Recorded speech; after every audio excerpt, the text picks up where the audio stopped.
এবার যেটা হবে সেটা হচ্ছে আমরা কলিশনস কাকে বলে, কলিশন কাকে বলে সেটা আগে বুঝতে হবে।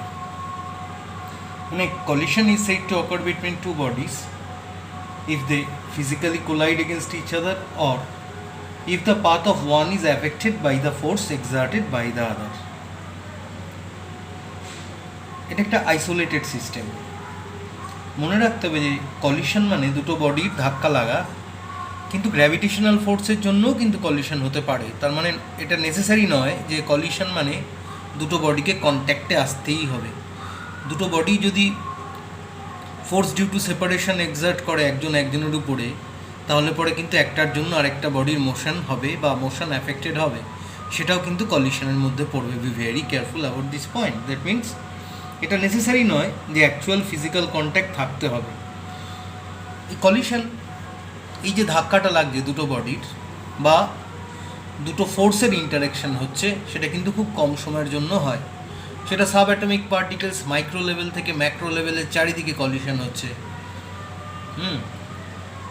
ছোটো সাব অ্যাটমিক পার্টিকেলসের কলিশন হতে পারে, একটা ট্রেনের সাথে একটা ট্রেনের ধাক্কা লাগতে পারে, আবার একটা বিলিয়ার্ড বল সেটা ধাক্কা লাগতে পারে, ক্যারাম বোর্ড খেলার সময় স্ট্রাইকার গিয়ে গুটিকে স্ট্রাইক করতে পারে। এরকম বিভিন্ন জায়গায় বিভিন্ন রকম কলিশনস আমরা এক্সপিরিয়েন্স করি। তো বেসিক্যালি আমরা যেটা বেশি কাজে লাগবে সেটা হচ্ছে ইলাস্টিক কলিশন আর ইনইলাস্টিক কলিশন। এর বেসিক ডিফারেন্সটা বলি, তাহলে বুঝতে পারবে ইলাস্টিক কলিশন কাকে বলে। যদি কোনো loss of energy, kinetic energy না হয় কলিশনের সময়, এটাকে বলবে ইলাস্টিক কলিশন। আর ইনইলাস্টিক কলিশনে লস অফ কাইনেটিক এনার্জি হয়, তাকে বলবো ইনইলাস্টিক কলিশন। মোমেন্টামটা কনজার্ভ থাকে দুটো, ইলাস্টিক কলিশন এবং ইনইলাস্টিক কলিশনে দুটোতেই মোমেন্টাম আর টোটাল এনার্জিটা কনজার্ভ থাকে। কিন্তু কাইনেটিক এনার্জি ইলাস্টিক কলিশনে কনজার্ভ থাকে, মানে একই থাকে। কাইনেটিক এনার্জি কিন্তু ইলাস্টিকে এক থাকলেও ইনইলাস্টিকে থাকে না। তাহলে ইলাস্টিক কলিশনসে momentum, total energy, kinetic energy তিনটেই কনজার্ভ থাকবে। কিন্তু ইনইলাস্টিক কলিশনে মোমেন্টাম আর টোটাল এনার্জি কনজার্ভ থাকলেও কাইনেটিক এনার্জি কিন্তু কনজার্ভ থাকবে না। ইলাস্টিক ফোর্সটা হচ্ছে কনজারভেটিভ ফোর্স, আর ইনইলাস্টিক কলিশন হলে তোমার কিছু বা সবাই নন কনজারভেটিভ হতে হবে, কিছু অথবা সবাই নন কনজারভেটিভ হতে হবে, নন কনজারভেটিভ ফোর্স হতে হবে, তবেই ইনইলাস্টিক কলিশন হবে। তাহলে আরেকটা জিনিস সেটা মাথায় রাখতে হবে যে টোটাল মেকানিক্যাল এনার্জিটা ইলাস্টিক কলিশনে অন্য ফর্ম অফ এনার্জিতে কনভার্টেড হয় না, not converted into other forms of energy. কিন্তু মেকানিক্যাল এনার্জিটা ইনইলাস্টিক কলিশনে converted into other forms of energy, অন্য ফর্ম অফ এনার্জিতে কনভার্টেড হয়। এটা হচ্ছে বেসিক ডিফারেন্স। তো ইলাস্টিক আর ইনইলাস্টিক কলিশনে ভিডিওটা পজ করে দেখে নেবে, বইটা পড়ে নেবে। পারফেক্টলি ইনইলাস্টিক কলিশন কাকে বলে? যার মোমেন্টামটা কনজার্ভ থাকবে, টোটাল এনার্জি কনজার্ভ থাকবে, কিন্তু loss of kinetic energy tremendous হবে, সেটাকে বলবো পারফেক্টলি ইনইলাস্টিক কলিশন। মানে দুটো বডি ধরো কলিশন হওয়ার পরে একটার সাথে স্টিক করে গেছে, লেগে গেছে, আর দুটো বডি একসাথে একটা সিঙ্গেল বডির মতো, একটা সিঙ্গেল সিস্টেমের মতো মুভ করতে শুরু করেছে কমন ভেলোসিটি নিয়ে, তখন কলিশনটাকে বলা হয় পারফেক্টলি ইনইলাস্টিক কলিশন। যেমন তুমি একটা ম্যান যদি একটা মুভিং ট্রলিতে জাম্প করে, তাহলে লোকটা ট্রলির সাথে সাথে মুভ করতে থাকবে, এটা পারফেক্টলি ইনইলাস্টিক কলিশন।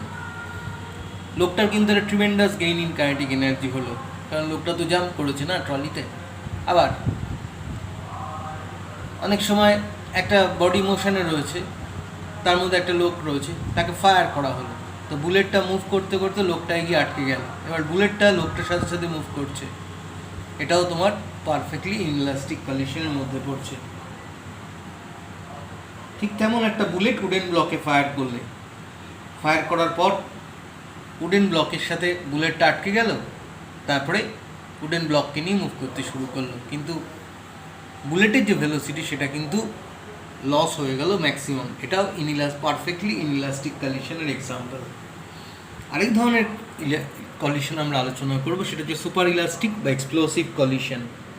এক্ষেত্রে কী হয়, কাইনেটিক এনার্জি বেড়ে যায় কমার বদলে, এবার টোটাল এনার্জি তো কনস্ট্যান্ট থাকবে, তাহলে কাইনেটিক এনার্জি যদি বেড়ে যায় তাহলে নিশ্চয়ই অন্য ফর্ম অফ এনার্জি কাইনেটিক এনার্জিতে কনভার্টেড হবে, অন্য form of mechanical energy potential energy. Potential এনার্জিটা কাইনেটিক এনার্জিতে কনভার্টেড হয়, কাইনেটিক এনার্জি আচমকা অনেকটা বেড়ে যায়। এটাকে বলা হয় সুপার ইলাস্টিক আর এক্সপ্লোসিভ কলিশন। বোম ফাটলো কোথাও, একটা ক্র্যাকার হিট করলে ফ্লোরের ভেতরে, কলিশন হলো, এটা কিন্তু এক্সপ্লোসিভ কলিশনের মধ্যে পড়বে। আরও দুটো আছে, তেমন এখানে আমি করিনি, সেটা হচ্ছে হেড অন বা ওয়ান ডাইমেনশনাল কলিশন, বা অবলিক বা টু ডাইমেনশনাল কলিশন। এটা আমরা বড় করে করব, সেই জন্য এখানে দেখানো হয়নি। এরপর আমরা আলোচনা করব যে ইলাস্টিক কলিশন ওয়ান ডাইমেনশনে দেখাবো। ধরো দুটো পারফেক্টলি ইলাস্টিক বডি রয়েছে, দুটো perfectly elastic body A R B, এদের মাস এম আর এম টু, একই স্ট্রেট লাইনে মুভ করছে। ইউ ওয়ানের ভেলোসিটি অবশ্যই ইউ টুর থেকে বড়। তো কিছুক্ষণ পরে, যেহেতু ইউ ওয়ানের ভেলোসিটি ইউ টুর থেকে বড়, কিছুক্ষণ পরে দুজনে স্ট্রাইক করলো মানে ধাক্কা লাগলো। তাহলে হচ্ছে এটা হচ্ছে বিফোর কলিশন তাদের মোশন, এটা হচ্ছে ডিউরিং কলিশন, আর এটা হচ্ছে আফটার কলিশন। কলিশনের পরে হলো কি, এম ওয়ান প্রথম বডিটা, যার ভেলোসিটি বেশি ছিল, ইউ ওয়ান নিয়ে মুভ করছিল, তার ভেলোসিটি চেঞ্জ হয়ে ভি ওয়ান হলো। আর দ্বিতীয় বডিটা, যার মাস ছিল এম টু, তার ভেলোসিটি হলো ভি টু। তাহলে আফটার কলিশন এম ওয়ানের ভেলোসিটি হলো V one body A, R M two মাসের যে বডি বি, সেটার ভেলোসিটি হয়ে গেল ভি টু। যেহেতু ইলাস্টিক দুটো বডি ধরেছি, আমরা জানি যে লিনিয়ার মোমেন্টামটা কনজার্ভ থাকে, টোটাল লিনিয়ার মোমেন্টাম কনজার্ভ থাকে। আমি আগেই দেখিয়েছি টোটাল লিনিয়ার মোমেন্টামটা ইলাস্টিক হোক ইনইলাস্টিক হোক কনজার্ভ থাকবে। কনজার্ভ থাকা মানে কি, সেম থাকবে। তার মানে কি, কলিশনের আগে যে টোটাল মোমেন্টাম আর কলিশনের পরে যে টোটাল লিনিয়ার মোমেন্টাম সেম থাকবে। কলিশনের আগে টোটাল লিনিয়ার মোমেন্টাম হচ্ছে m one u one plus m two u two, কলিশনের পরে total linear momentum m one v one plus m two v two. আমরা করলাম কি, এবার আমরা এখান থেকে এটাকে ইকুয়েট করে একটা রিলেশন আনবো। ইকুয়েট করার জন্য আমরা যেটা করলাম, m one u one, m one v ওয়ানকে পাশে আনলাম, m one u one minus m one v one, m one common নিলাম। M one u one minus m one v one ছিল, এম ওয়ান কমন নিলে u one minus v one হলো। Similarly m two v two আছে, m two u two ওপাশে নিলাম, minus m two u two হয়ে গেল, m two common নিলে v two minus u two. এটা একটা রিলেশন আমরা একটা ইকুয়েশন দিয়ে লিখলাম। এবার আমরা জানি কাইনেটিক এনার্জিটা ইলাস্টিক কলিশনের জন্য কনজার্ভ থাকে, কাইনেটিক এনার্জিটা। তাহলে বিফোর কলিশন যে টোটাল কাইনেটিক এনার্জি আর আফটার কলিশন যে টোটাল কাইনেটিক এনার্জি সেম থাকবে।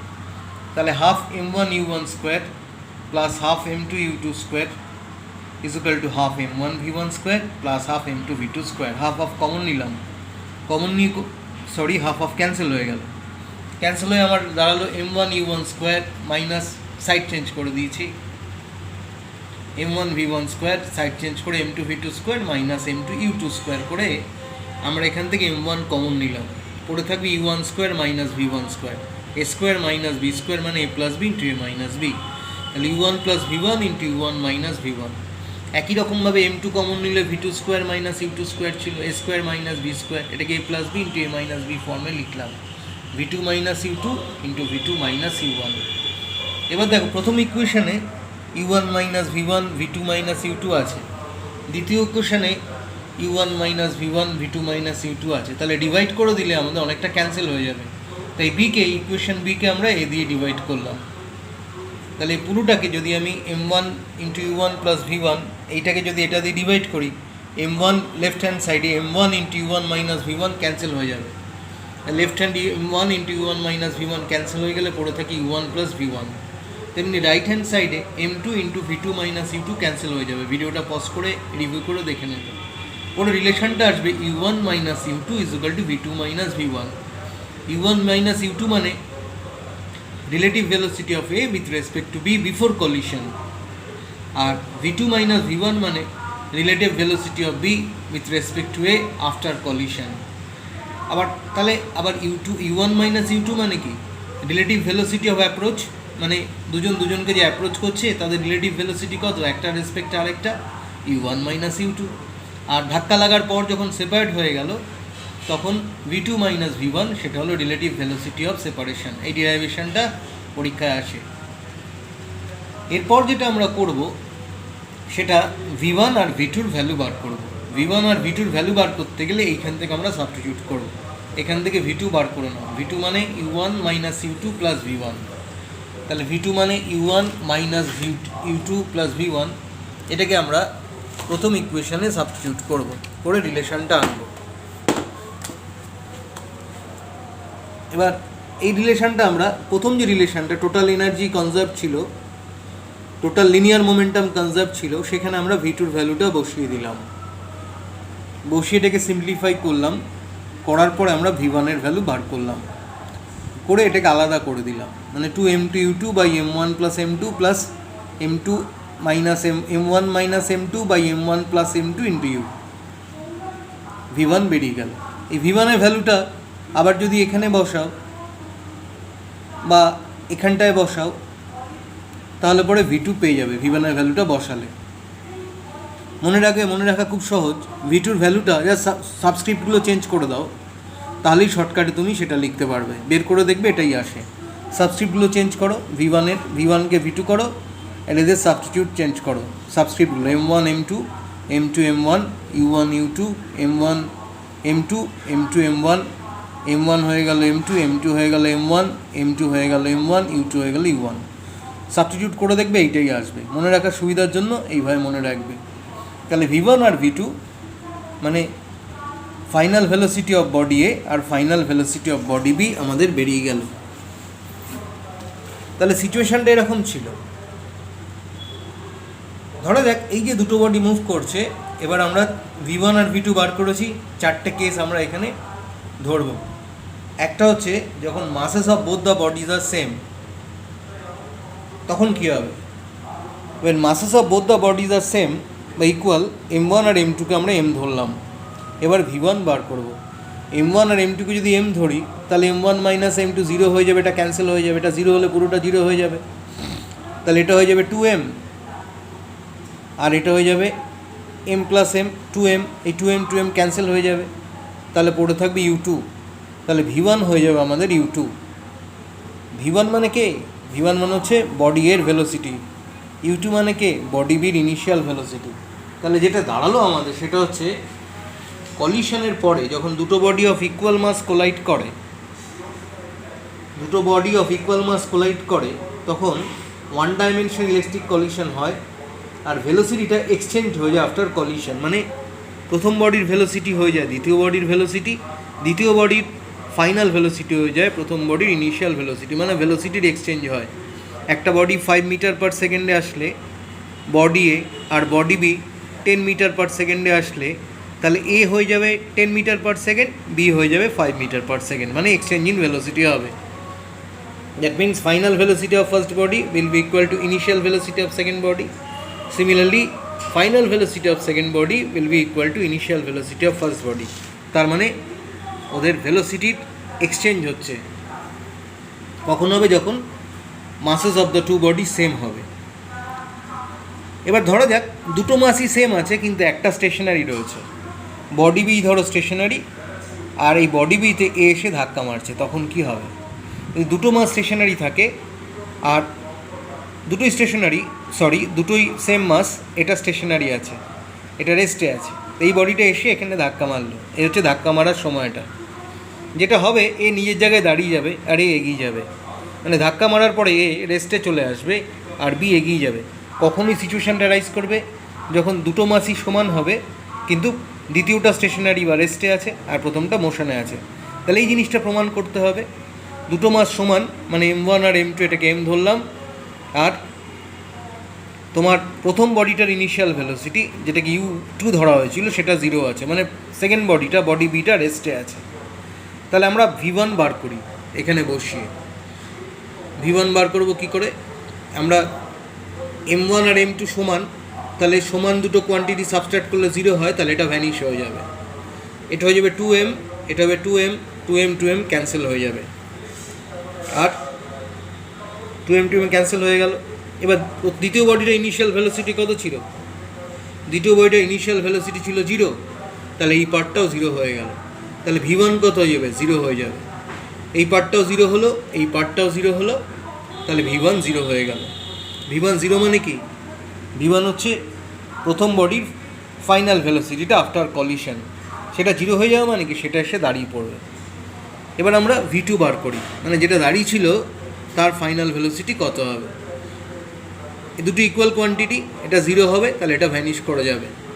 M1 আর M2কে M ধরেছিলাম, আর 2M1, তাহলে 2M/2M ক্যান্সেল হয়ে গেল, কত হলো U1 মানে কি প্রথম বডিটার ভেলোসিটি, তাহলে দ্বিতীয় বডিটার ফাইনাল ভেলোসিটি হবে U1 মানে প্রথম বডিটার ইনিশিয়াল ভেলোসিটি।